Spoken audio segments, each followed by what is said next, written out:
Autre jour, autre événement, chaque jour, son information.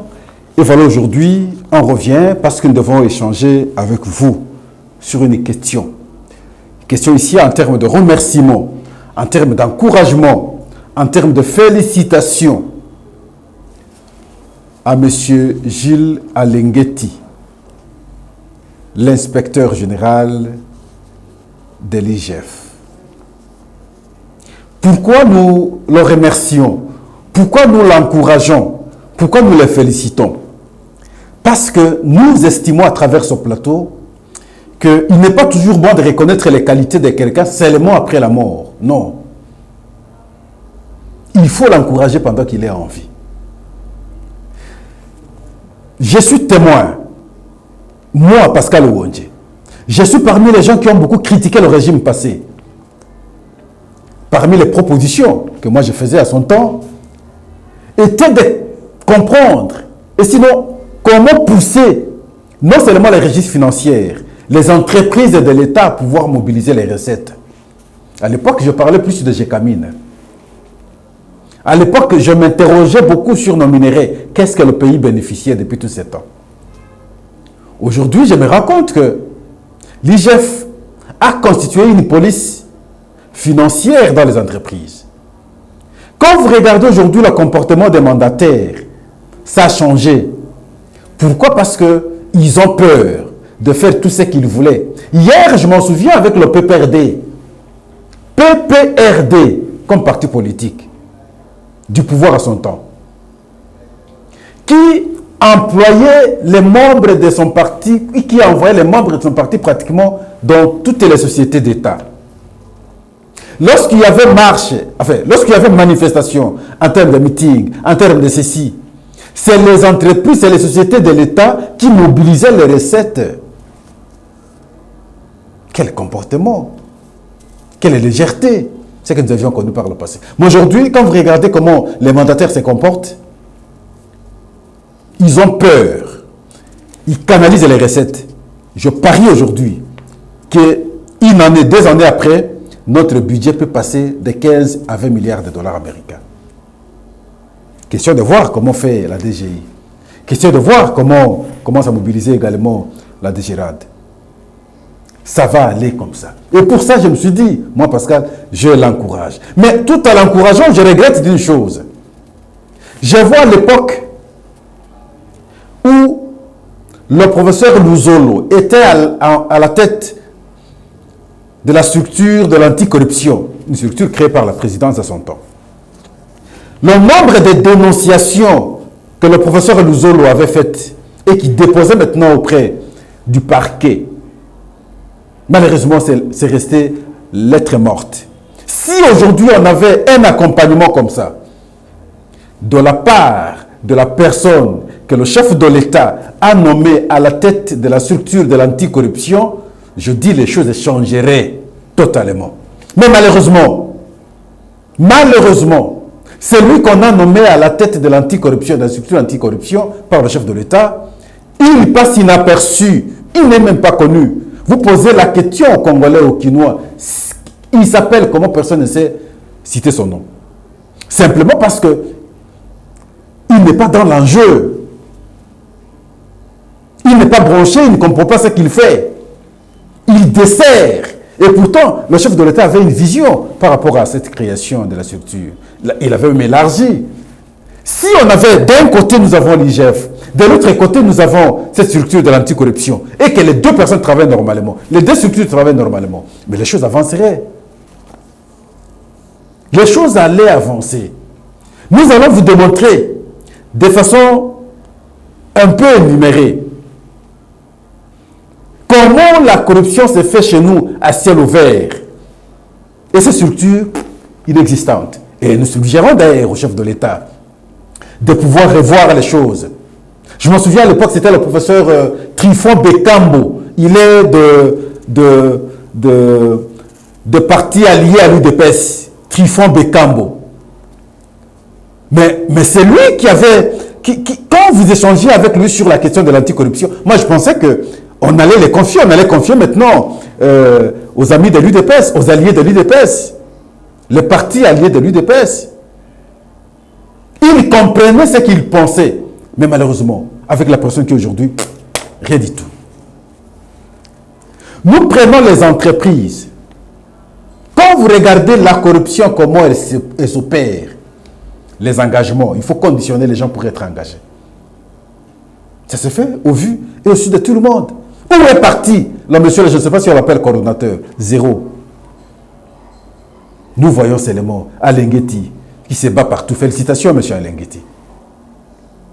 Dans les écoles, ici spécialement les universités, qui n'est pas témoin de ça? La conséquence, c'est que, à cause de la corruption, les meilleurs d'entre nous ne restent pas comme assistants, ne deviennent pas chefs de travaux, finalement professeurs. C'est les médiocres d'entre nous qui sont retenus assistants parce que simplement ils auront corrompu. Demain ils sont chefs de travaux, après demain ils sont professeurs. Mais imaginez la conséquence. L'administration de l'enseignement par un médiocre. Mais ça détruit l'enseignement. Oh oui, je dis, ça a été à un certain moment une politique conçue pour nous détruire. Mais parce qu'il y a la corruption. Et on laisse les choses comme ça. Vous prenez notre police. Je ne parle pas seulement de la police et de la circulation routière, ou commis à la circulation routière, ou commise à la circulation routière. Même alors, regardez comment ils reçoivent l'argent en plein air, devant tout le monde. C'est autant à cette police également qui est commise dans nos SIAT, dans nos sous-SIAT. Vous pouvez avoir raison. L'autre a tort. Mais c'est lui qui a tort parce qu'il donne l'argent, parce qu'il corrompt. C'est à cause de la corruption. Et ça se fait au vu et au su de tout le monde. Et on se pose la question, où est parti le coordonnateur de l'anticorruption? Nulle part, zéro. Les services de l'État, qu'on soit dans nos aéroports, qu'on soit dans nos ports, regardons comment les agents se comportent. Cherchez les documents pour aller corrompre et conditionner les gens, pour faciliter le passage, ainsi de suite. Ailleurs, vous ne verrez pas ça. Quand vous venez chez nous, c'est tout un spectacle. Et ce spectacle-là est vu, c'est systématisé curieusement.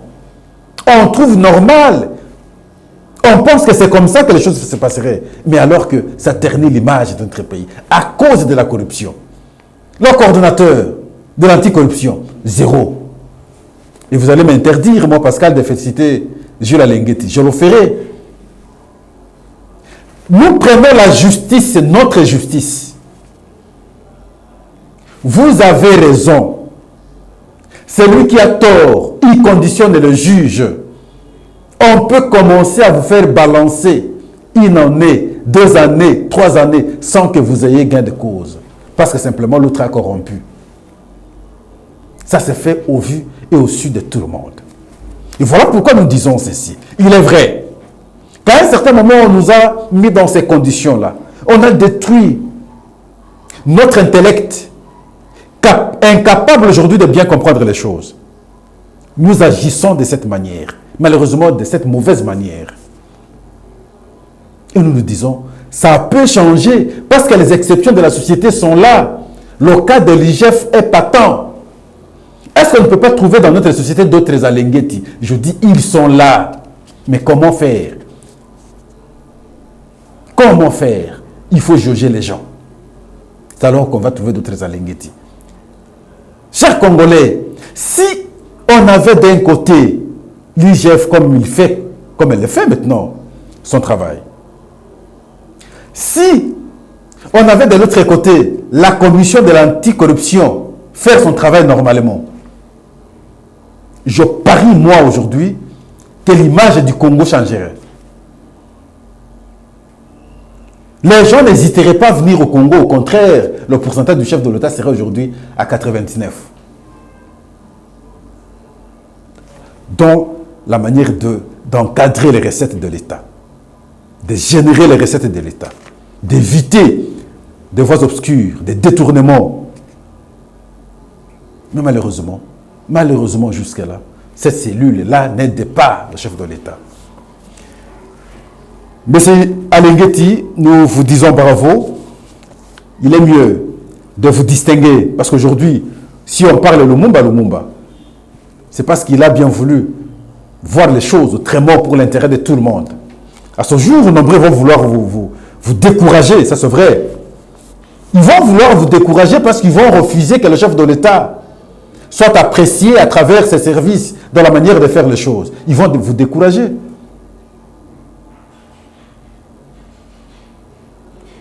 Mais les Congolais connaissent ce que vous faites. On aurait l'impression comme si c'est maintenant qu'on a créé l'IGF. Non, ce n'est pas aujourd'hui qu'on a créé l'IGF. L'IGF existait toujours, depuis longtemps, toujours. Ce qui nous manquait, c'est avoir des gens capables de valoriser le service. Des gens capables, en tout cas, de dire, bon voilà, aujourd'hui nous servons l'État. Nous n'allons plus nous servir nous-mêmes. Ce sont des gens comme ça que nous avions manqué par le passé. Et voilà pourquoi on a tout intérêt. Parce qu'à travers de la mobilisation des recettes, le budget va augmenter et la conséquence, elle est logique. Lorsqu'il faut répartir à travers les rubriques, comme on présente souvent dans le budget, c'est les Congolais qui vont se retrouver dans les différentes structures de l'État. Et voilà le social qui sera résolu. Merci beaucoup. Aujourd'hui, nous nous limitons là. Nous allons continuer à suivre de près l'agir de ceux qui se distinguent pour que nous puissions les encourager à travers notre plateau. Et voilà, aujourd'hui, il a été le cas de M. Alengueti et prochainement, nous allons voir un autre citoyen qui se distingue. Nous n'allons pas faire des diplômes comme les autres éléphants. Non, nous, on n'a pas besoin qu'on conditionne aussi les gens. Non, nous les disons parce que nous estimons que ça fait bon. Et nous devons encourager pour que cela soit la raison de la révolution, la raison du changement, la raison, n'est-ce pas, d'un modèle pour les autres. Merci, à la prochaine.